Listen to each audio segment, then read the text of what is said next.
Hello everyone. In continuation with our previous lecture, we will carry forward the concept of impulse. In that video, we had discussed the impulse momentum theorem.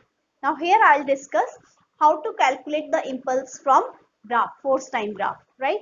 So for that, we need to recall a few basic concepts of graph.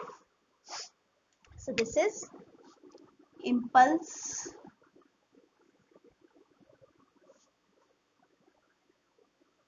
measurement from force time graph. So we know that impulse is given by F dt. So if we have a force time graph,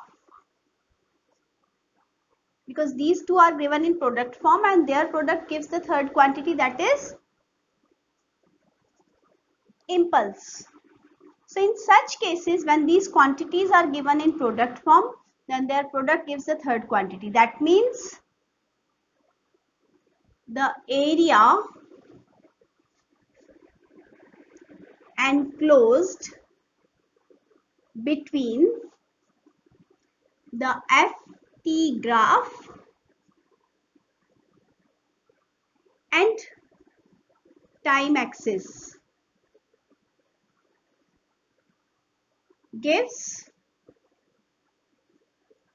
impulse.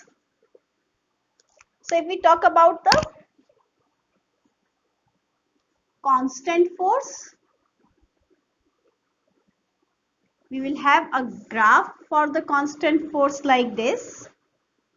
If this is time, this is in seconds, this is in newtons.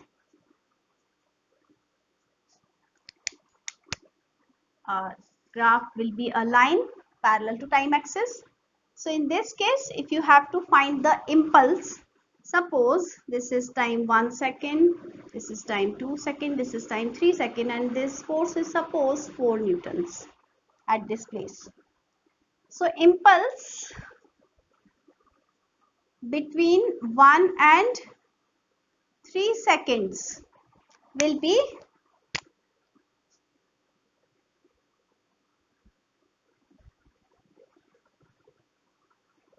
the area A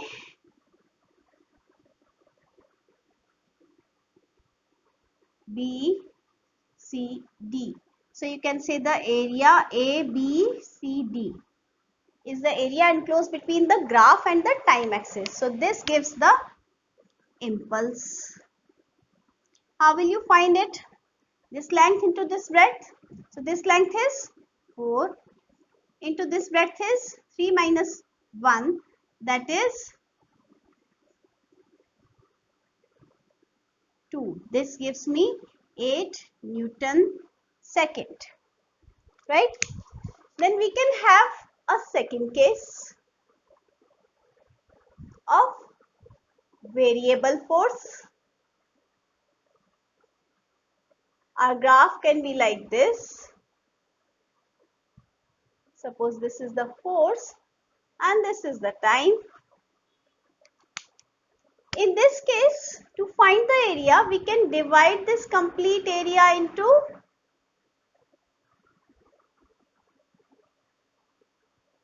thin strips, very thin strips, having a thickness dt. So very small duration dt will have nearly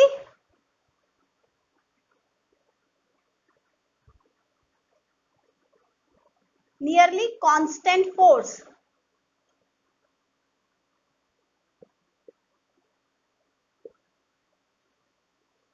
Nearly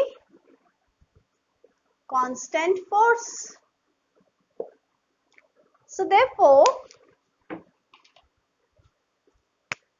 we can say that for small impulse, this can be small force in that duration, constant force for that dt duration into dt. So for the total impulse, I'll have to integrate it. Suppose I have to find the force between 0 to t time. So I will integrate between the limits 0 to t. Right? This is the concept of integration. So the total impulse is equal to integration of 0 to t f dt. Technically it is clear that we are finding this complete area because area of this strip is f dt, area of this strip is another force into dt. So total areas means we are adding up. We are adding, but we are adding in continuity, and adding in continuity means integration, right? So integration in is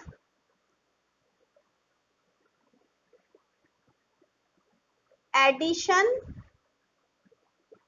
in continuity. You have studied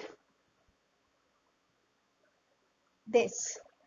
Okay, so we can take one example of this.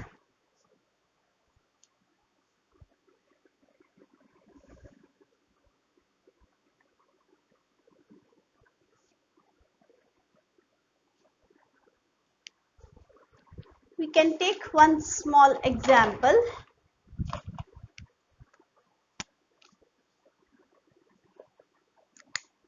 So if you have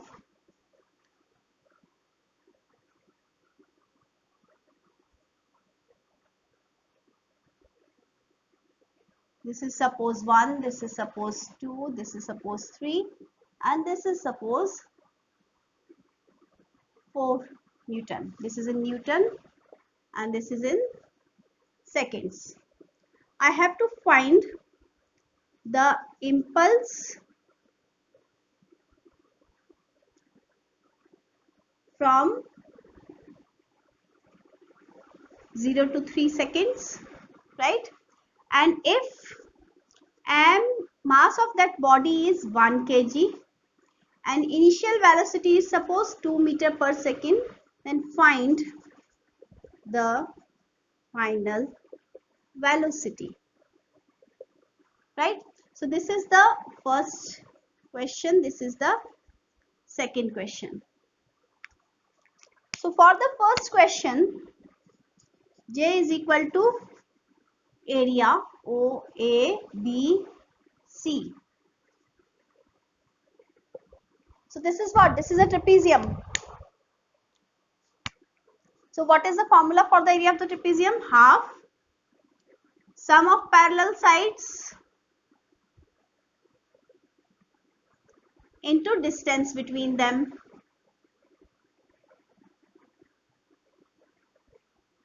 So this will give me half. Sum of parallel sides means this and this are parallel sides. So if we look at this figure beta,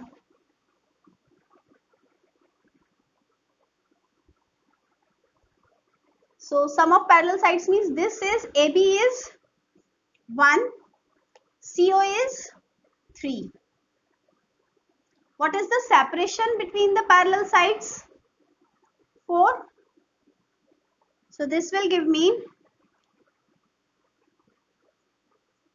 8. So this is 8 Newton second is the impulse. Now, how to find the final velocity? We know that impulse is change in momentum. Change in momentum means mv minus mu is equal to impulse, right? I have to find the final velocity. So I'll keep this final velocity here and j plus mu I'll write here. So this will give me 8 plus 1, initial velocity is 2. So final velocity will be, this is 8 plus 2, this is 10 upon m, that is 10 upon 1, this gives me 10 meter per second. So this is how you can do the questions of impulse based on graph. So let's take some technical questions.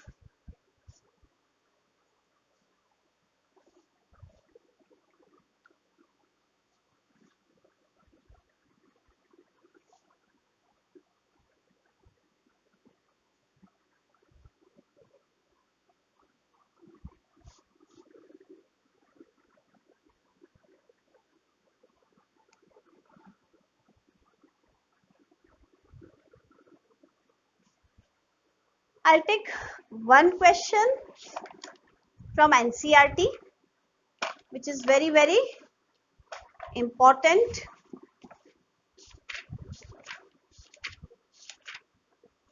This is example 5.5. I'm taking this example.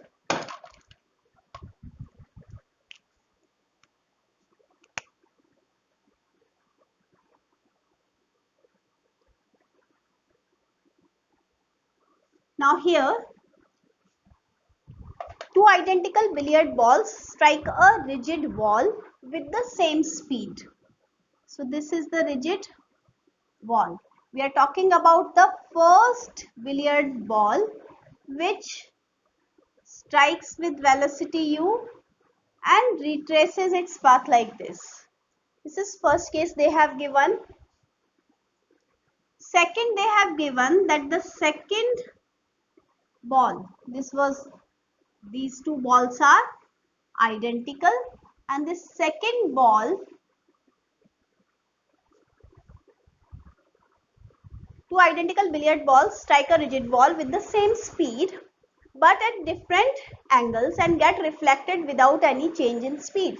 So they are saying that the speed of impact is same, but here the angle is given in the figure at 30 degree and it moves this way without any change in speed. Now this is 30. Okay, what they are asking is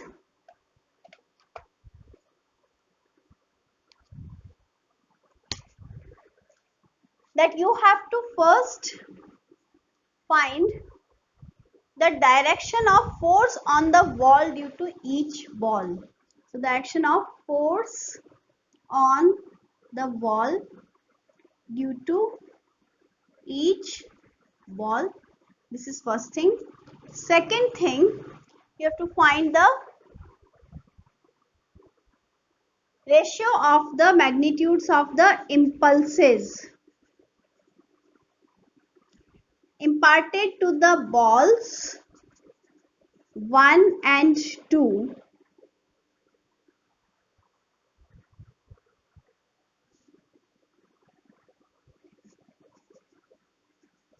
by the wall. So this is what you have to find. So let's analyze this situation separately for both the cases. So I am first taking the first case, the case 1. In first case, it is clear that all the motion, initial and final motion, is in horizontal direction, right? So since in second case I have to analyze the horizontal and vertical both, so I generally prefer to make a table where I can write the x direction motion, y direction motion, and there I will mention the initial and the final momentums. Initial and the final momentums means Pi is initial momentum and Pf is final momentum, right? So for this initial momentum, we know we are taking the right direction as positive. This is very important thing which I'll mention for both the cases, that plus x direction, obviously it is positive, minus x direction it is negative, plus y direction obviously plus y, and minus y direction obviously taken as negative. Why I am mentioning here? Because in this question you will have to analyze the direction and apply those signs in the question. Now let's talk about the initial momentum along x direction. So we know that the mass of the object is m. Initially it is moving along this direction. So our initial momentum along x direction will be m into u. Now if we talk about the final, so the body is now moving in minus x direction. So its final momentum will be minus mu. If I talk about y direction motion, so initial momentum along y direction, do we have any velocity in y direction initially? No, it's moving this way only. So the initial momentum along y direction is 0. Finally also it is moving along horizontal only. So the vertical final momentum is also 0. So along y direction, 0 momentum initially and 0 momentum finally. And x direction initial momentum is this, final momentum is this. So what is the change in momentum? Change in momentum is final minus initial if we are taking like this. So this will be minus mu minus mu, that is minus 2 mu, right? So this is for horizontal. I can mention this here also, that the change in momentum, I can make a, I'll not make here, I'll make here.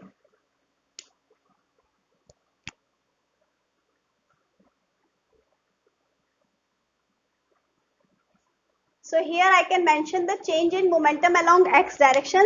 So this comes out to be minus 2 mu.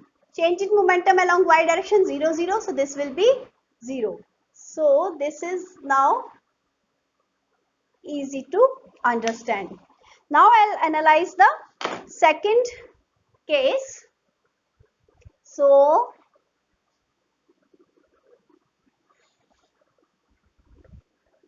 I'll draw the diagram again for the second case. So force on the wall due to each ball will be horizontal direction only. That will be clear. I'll just mention that. Wait a minute. First analyze the second case. So this is the second case. We know the diagram that this is our wall. Okay. This is the horizontal direction. This ball is striking at 30 degree.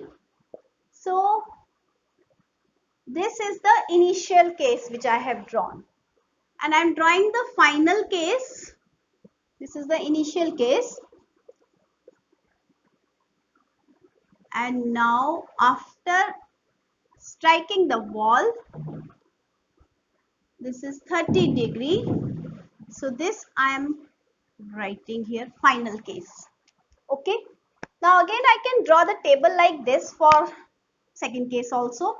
So we have x direction, we have y direction, we have initial momentum, we have final momentum, and we have change in momentum.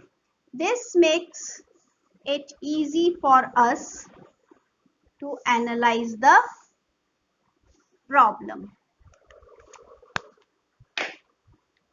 Now,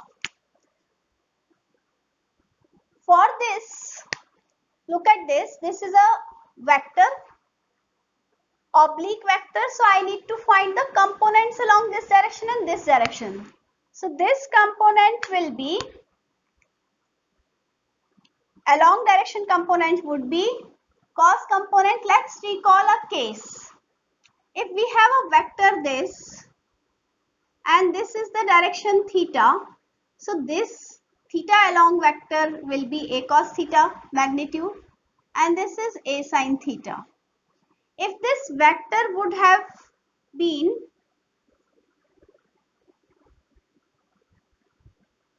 this way, that means arrows reversed, then this component, the direction will be this, but the magnitude will be a cos theta, and this will be a sin theta. Why I can write it like this? Because in this case I can shift this vector here and find the components. I have simply shifted this vector here.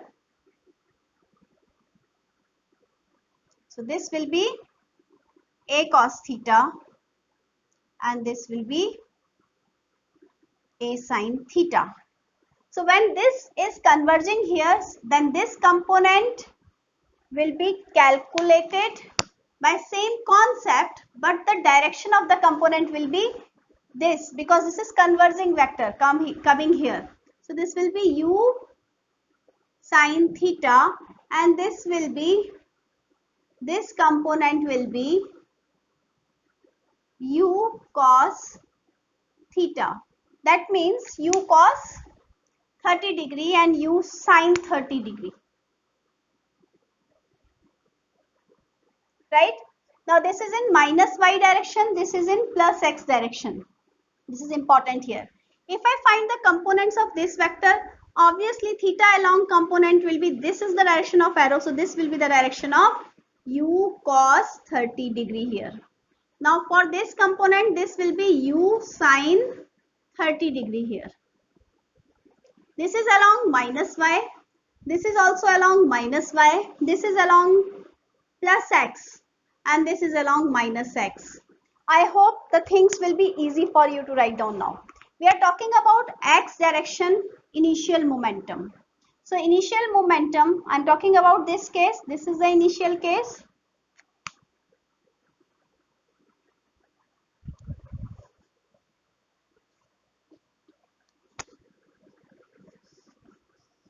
This is the final case.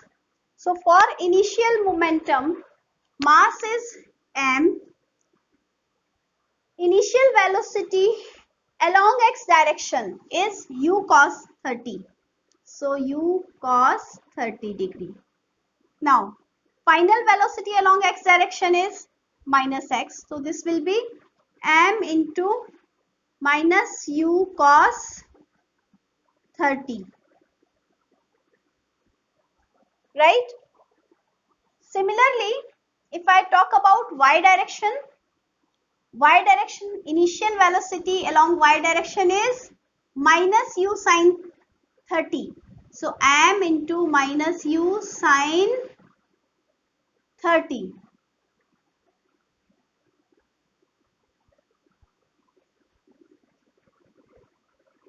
Right?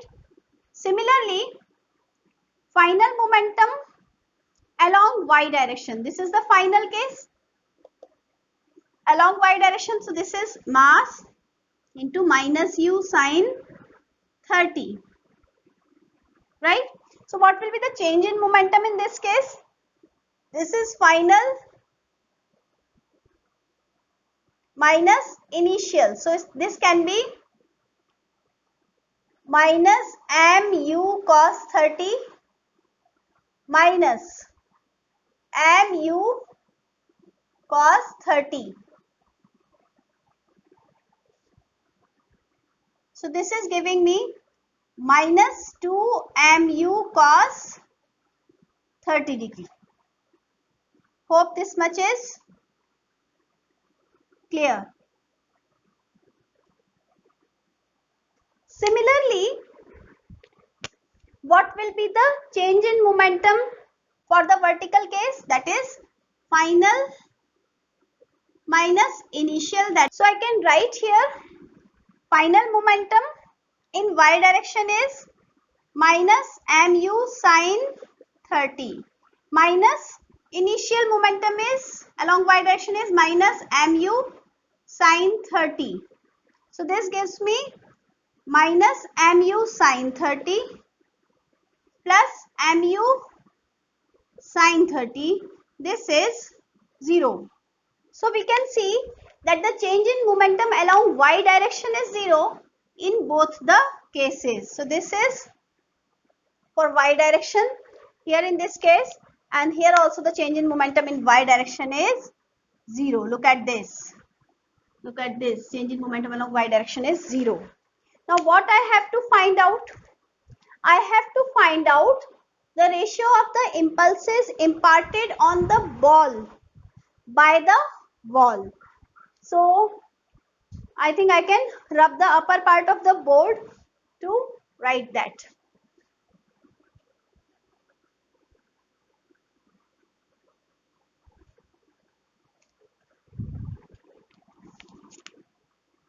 So this was second case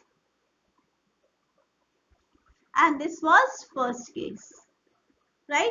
And this was the dp in first case. This is the impulse on the wall by ball. This will be perpendicular, no vertical motion is there.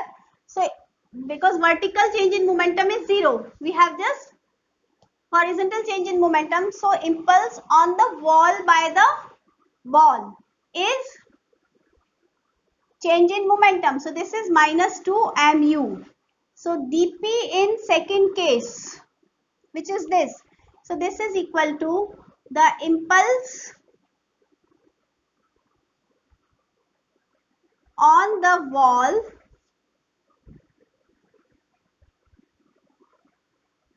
by second ball, and this is what, minus 2 mu cos of 30 degree, right? But I have to find the impulse on ball by wall. So this will be having opposite sign. So this will be plus 2 mu on first ball by wall. So this is plus 2 mu. Impulse on second ball by wall will be plus 2 mu cos 30 degree. So I have to find the ratios now. So ratio I can find by dividing this. So I can rub this part.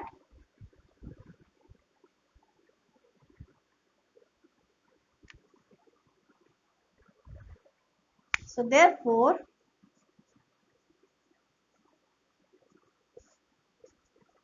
impulse first upon impulse second, this gives me 2 mu upon 2 mu cos of 30 degree. So this is 1 upon cos of 30 degree, and this is 2 upon root 3. So that's all about this question which is given in your NCERT. Very important question. Sometimes the analysis seems to be difficult for the students. That's all for now. Have a nice day.